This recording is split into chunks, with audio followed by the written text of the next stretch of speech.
Hi guys, welcome to CDTs enclave nursing classes. Further आज के lecture में हम क्या डिस्कस करने वाले भाई लोग। आज के लेक्चर में हम स्टार्ट करने वाले क्या nursing management D code series का पार्ट पहला है ना। पार्ट पहला का मतलब पार्ट फर्स्ट का मतलब क्या होगा, यूनिट फर्स्ट। ठीक है, हमारे पास नर्सिंग मैनेजमेंट में टोटल 18 यूनिट्स हैं। तो अब जो वीडियोस आते रहेंगे वो कंटिन्यू है ना।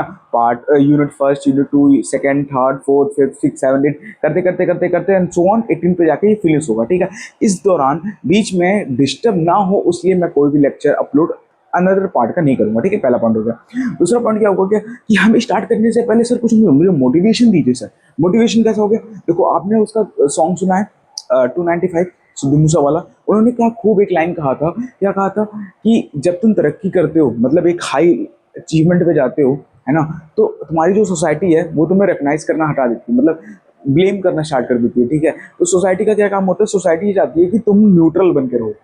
क्या बन के रहो, न्यूट्रल बन के रहो। ठीक है, न्यूट्रल बन के रहो का मतलब क्या होता है, तुम कुछ मत करो, तुम नीचे जाओ। ठीक है, या फिर न्यूट्रल बन के रहो। अगर तुमने थोड़ी सी मेहनत की है ना और एक अपने आप को अपग्रेड किया, तो तुम्हारी जो सोसाइटी है वो तुम्हें दबाना स्टार्ट कर देगी। ठीक है, तो इस बात को अपने दृढ़ निश्चय बना लो। ठीक है, एक अपना गोल अचीव कर लो कि यार देखो सोसाइटी तो का काम ही है कहना। ठीक है, सिंपल सा पॉइंट है। पॉइंट क्या है कि सोसाइटी का काम है कहना। सोसाइटी तुम्हारे लिए रोटी ला के नहीं देगा, सोसाइटी तुम्हारे लिए कपड़ा ला के नहीं देगा, सोसाइटी तुम्हें छत ला के नहीं देगा। ठीक है, सोसाइटी सिर्फ तुम्हें बुली करेगा बस। सोसाइटी का काम ही है बुली करना, क्योंकि उनके पास कोई टॉपिक ही नहीं होता। ठीक है, सोसाइटी के पास कोई टॉपिक नहीं होता तो दूसरे की बुली करते हैं। तो इन पर ध्यान नहीं देना, इन चीज़ों से उठना है। ठीक है, इन चीज़ों से अपने आप को उठना है। चलो स्टार्ट करते हैं हम। क्या सबसे पहला यूनिट फर्स्ट, और यूनिट फर्स्ट में क्या यूनिट फर्स्ट का नाम क्या, नाम क्या, अरे पढ़ो पढ़ो, नाम क्या, पढ़ो चलो पढ़ो पढ़ो। थोड़ा जूम करो कैमरा को, जूम करो। थोड़ा रिफ्लेक्शन हो रहा था उसके लिए सॉरी, पर यहाँ पे जूम करो, जूम करो। कर लिया कर लिया कर लिया, बताओ बताओ। देखो, health care and development of nursing services in India. अब चैप्टर स्टार्ट करने से पहले हमें पता तो होना चाहिए कि ये हेल्थ के development of nursing services in India है क्या ये चीज। देखो, हेल्थ के development of nursing services in India, Bharat में नर्सिंग सर्विसेज से रिलेटेड क्या क्या डेवलपमेंट हुए हैं, क्या क्या ट्रेंड्स आए हैं, उन ट्रेंड्स के क्या क्या एडवांटेज हैं, उन ट्रेंड्स के क्या क्या डिसएडवांटेज हैं, ये सब हम इसमें पढ़ने वाले हैं। अब ये जो जितने भी नर्सिंग सर्विसेज हैं, कहाँ कहाँ नर्सिंग सर्विसेज अप्लाई होती है बताओ। हॉस्पिटल में होती है, क्लिनिक में होती है, प्राइवेट हॉस्पिटल्स में होती है, विलेज में जाओगे तो सीएचओ पे होती है, community health centre, sorry CHO कह रहा हूँ, सीएससी पे है ना, कम्युनिटी हेल्थ सेंटर पे होती है, सब सेंटर पे भी होती है। ठीक है, डिस्ट्रिक्ट हॉस्पिटल में भी होती है। तो हम सब इसके बारे में पढ़ने वाले हैं। ठीक है, इंटरेस्टिंग होगा, चैप्टर इंटरेस्टिंग है, छोटा है, जल्दी हो जाएगा। देखते स्टार्ट करते हैं। तो current health care delivery system in India. अभी करंट में कौन कौन से डिलीवरी सिस्टम चल रहे हैं इंडिया में, देखो सबसे पहले primary health sector, private health sector, indigenous system of health care.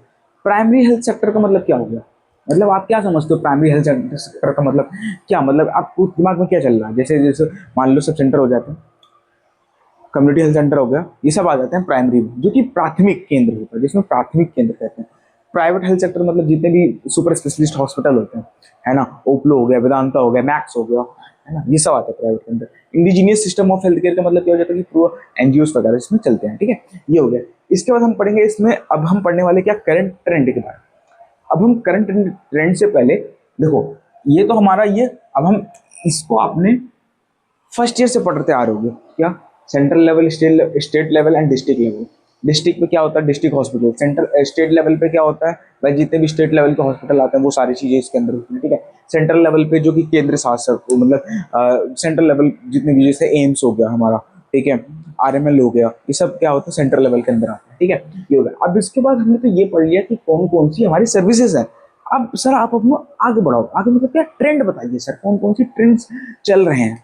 देखो, चेंज डेमोग्राफिक, सबसे पहले वो क्या है, ट्रेंड क्या है कि जो डेमोग्राफिक था, पहले क्या नर्सिंग के लिए डेमोग्राफिक था, आज क्या डेमोग्राफिक है, पहले क्या सिचुएशन था, आज के अंदर क्या सिचुएशन है, कहीं ना कहीं चेंजेस हुआ कि नहीं हुआ। Quality assurance in nursing care, देखो पहले के टाइम क्या था कि प्रॉपर क्वालिटी ऑफ केयर नहीं प्रोवाइड कर पा रही थी नर्स।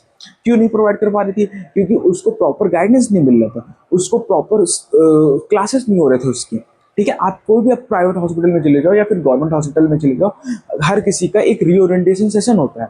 रीओरिएंटेशन सेशन का मतलब क्या हो जाता है कि मतलब उनको हर तीसरे दिन या चौथे दिन पे बुला के हम उनको री इंट्रोड्यूस करवाते हैं कि हाँ देखो ऐसे करना है, आपको ऐसे करना, ठीक है। तो उससे क्या होता है कि कहीं ना कहीं वो क्वालिटी ऑफ केयर इंप्रूव होता है, ठीक है। नर्सिंग ऑडिट, नर्सिंग ऑडिट का मतलब क्या, पहले क्या था, पहले ऑडिट नहीं होते थे।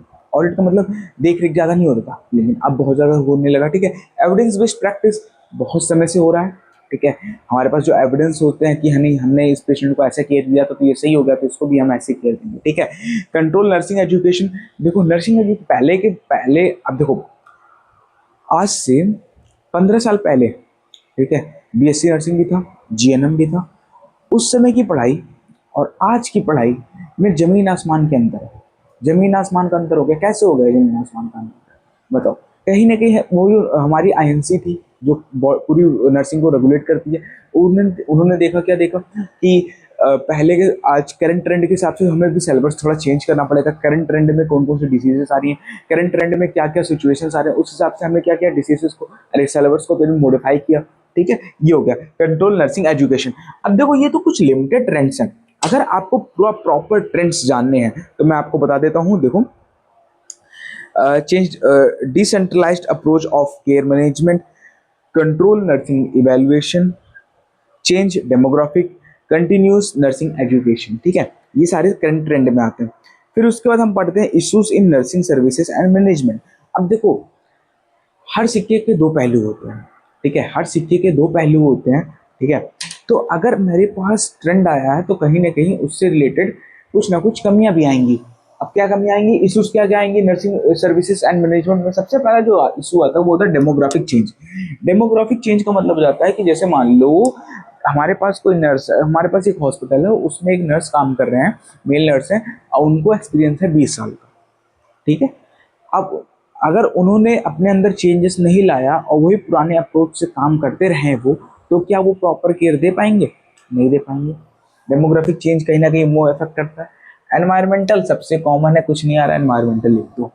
Changes in patient care practice, देखो कहीं ना कहीं ये है एक एडवांटेज भी, एक डिसएडवांटेज भी हो जाएगा क्या, कि changes in patient care practice, कहीं ना कहीं पेशेंट को जितनी भी हम केयर करते हैं उसमें कहीं ना कहीं दिक्कत हो सकता है। पुअर पे स्ट्रक्चर, देखो ऑन ग्राउंड रियलिटी में बताता हूँ। देखो नर्स को अगर आप बुक में अगर या फिर आपका बुक का रेफरेंस लोगे ना, बुक का रेफरेंस लोगे तो उसमें क्या कहा गया कि मिनिमम सैलरी इतनी दी जानी चाहिए, ठीक है।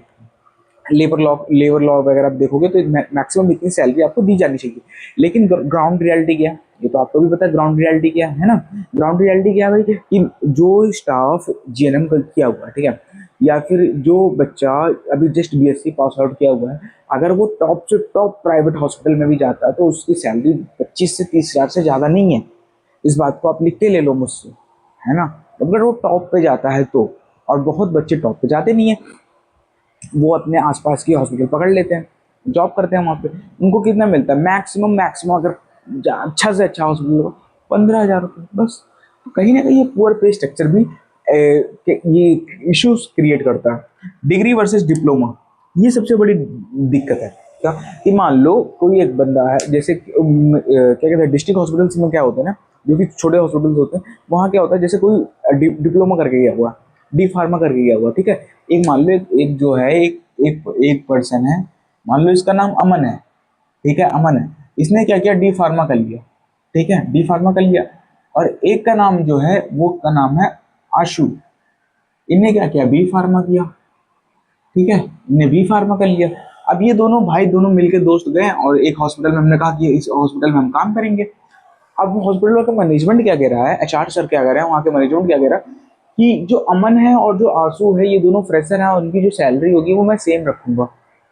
तो कहीं ना कहीं ये भाई, ये आंसू ने तो पूरा मेहनत करके 4 साल बी फार्मा किया है, और अमन ने तो सिर्फ 2 ही साल में डी फार्मा किया है, और दोनों की सैलरी तो सेम ही है। तो कहीं ना कहीं दिक्कत कर रहा है कि नहीं। तो अमन ये क्या कहते हैं, आंसू भी सोचेगा कि मैं भी डी फार्मा कर लेता, मैं क्यों अपने 2 साल बर्बाद करूँ, है ना। तो कहीं ना कहीं डिग्री एंड डिप्लोमा भी इन्फ्लुएंस करता है। Nursing care standards, nursing care standards का मतलब क्या हो जाता है कि बहुत सारे जो नर्स होते हैं वो अपने स्टैंडर्ड को फॉलो नहीं करते हैं। बहुत सारे नर्स होते हैं वो स्टैंडर्ड्स को फॉलो नहीं करते। इसी की वजह से आज के टाइम में करंट सिचुएशन में क्या हो रखा है कि नर्सिंग का जो स्टैंडर्ड है वो गिर रहा है। ठीक है, नर्सिंग का जो स्टैंडर्ड है वो डाउन हो गया है। इसी चीज़ों की वजह से हम सेल्फ नहीं चाहते कि हम अपना स्टैंडर्ड बढ़ाएं। ठीक है, हम सेल्फ नहीं चाहते कि हम अपना स्टैंडर्ड बढ़ाएं। बहुत सारे हॉस्पिटल में देख लो, ठीक है, बहुत सारे हॉस्पिटल में देख चले जाओ आप। अगर मान लो आप वहाँ पे इंटरव्यू देने गए, ठीक है, और आपने अपनी सैलरी बोली कि नहीं सर, मैं जो एक्सेप्ट करता हूँ सैलरी, वो मेरी कम से कम एटलीस्ट 20-20 मतलब 20,000 होनी चाहिए। ठीक है, 20,000 एटलीस्ट होनी चाहिए। लेकिन क्या होता है, एचआर कहते जो मैनेजमेंट होते हैं वहाँ, वो कहते हैं जाओ बाहर बैठो। ठीक है, दूसरा आदमी आता है इंटरव्यू देता है, वो कहता है अरे सर मुझे 20,000 नहीं, मुझे 10,000 दे दो, मुझे रख लो जॉब पे। तो भाई उसमें मैनेजमेंट का तो फायदा हो रहा है ना, कि जो 20 उसको 20 देना पड़ेगा, सामने वाला 10 में ऑफर मांग रहा है, 10 में दे के इसको निपटा लो, है ना। तो कहीं ना कहीं ये नर्सिंग के स्टैंडर्ड को भी हमारे गिरा रहा है। ठीक है, नर्सिंग के स्टैंडर्ड को भी गिरा रहा है। आप खुद सोचो कि जो इंसान 10,000 रुपये में नौकरी कर रहा है, क्या ही पेशेंट का केयर करेगा वो, क्या ही पेशेंट का केयर करेगा, क्या ही वो नर्सिंग के स्टैंडर्ड बनाएगा, कहीं ना कहीं खत्म हो जाएगा ना। यही बात है। फिर इसके बाद हम क्या पढ़ने वाले हैं, हम पढ़ने वाले हैं क्या, planning and development of nursing services, है ना। हम क्या पढ़ने वाले पे, अब हम पढ़ने वाले हैं क्या, अभी तक इसका एक बार स्क्रीनशॉट ले लो, चलो फटाफट ले लिया ले लिया ले लिया, हाँ जी ले लिया, चलो। अब हम क्या पढ़ने वाले, अब हम पढ़ने वाले planning and development of nursing services and education at global and national scenario. ठीक है, देखो मैं हेडिंग डाल दे रहा हूँ, ठीक है। उसके बाद तो हम पढ़ेंगे direct AIIMS and objective of nursing practice. लिख लिया ना, चलो ठीक है, अच्छी बात है, लिख लिया भाई आपने। और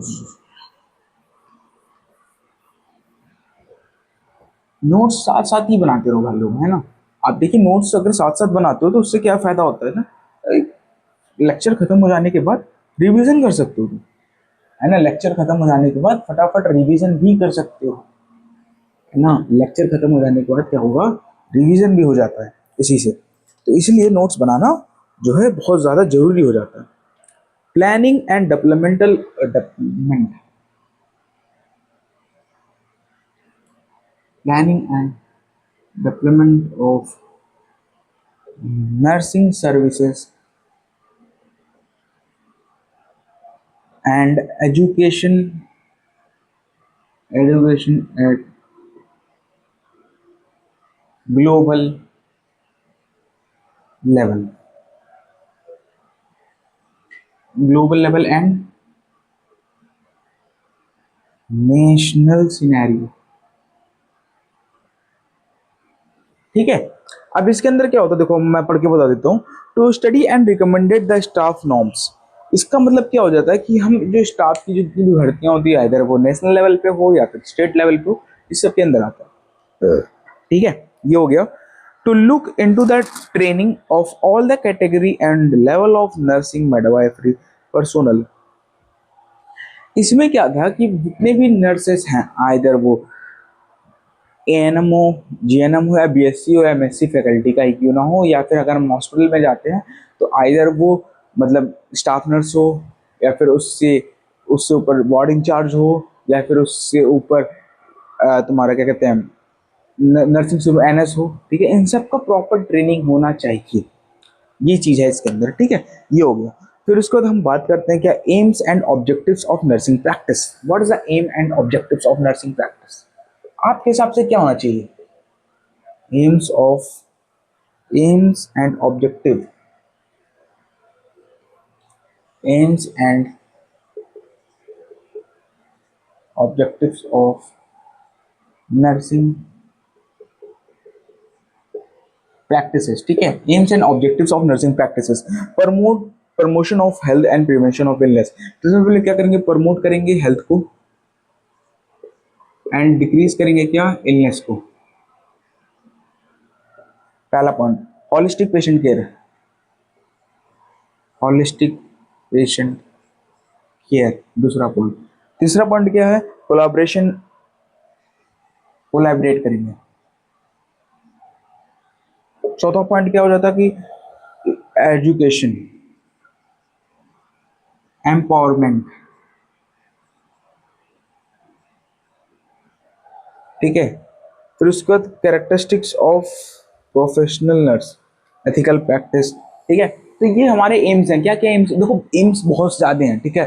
अगर आप बुक को भी रेफर कर रहे हो तो उस बुक से भी आप एम्स लिख सकते हो। मैं तो कॉमन बता रहा हूँ, ठीक है, कि हेल्थ को प्रमोट करना, इलनेस को डिक्रीज करना, पहला पॉइंट। दूसरा, स्टैंडर्ड केयर ऑफ हेल्थ को प्रमोट करना। तीसरा जो जाता है कि होलिस्टिक पेशेंट केयर होना चाहिए।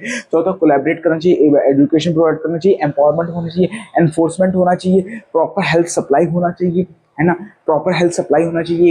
एक और फिर जो सप्लाई जो क्या कहते हैं, जो चैन ऑफ इन्फेक्शन है उसको कहीं ना कहीं हमें ब्रेक करना है। ये सारी चीज़ें बोर्ड पे लिखी है नहीं, पर दिमाग में चलिए। कैसे चलिए? क्रिएटिव माइंड होना चाहिए। क्या? Creative mind. जितना ज़्यादा आप क्रिएट करोगे अपने आप को, उतना ही आगे आप बढ़ोगे। याद रखना, the brain is too much, मतलब समझ लो, क्या कहते हैं उसे, तुम्हारा दिमाग तुम्हारे लिए सब कुछ है, ठीक है। दिमाग ही सब कुछ है। छोटा सा दिखता है, बहुत ज़्यादा इसके अंदर पावर है, ठीक है। इसी ब्रेन का यूज़ करके अब्दुल कलाम साहब ने, है ना, सर अब्दुल कलाम साहब ने मिसाइल बना दिया। तो तुम्हारे पास भी होते हैं, यूज करो इसे, ठीक है। ये हो गया। इसके बाद हम बात करते हैं क्या, characteristics of professional nurse. What is the characteristics of a professional nurse?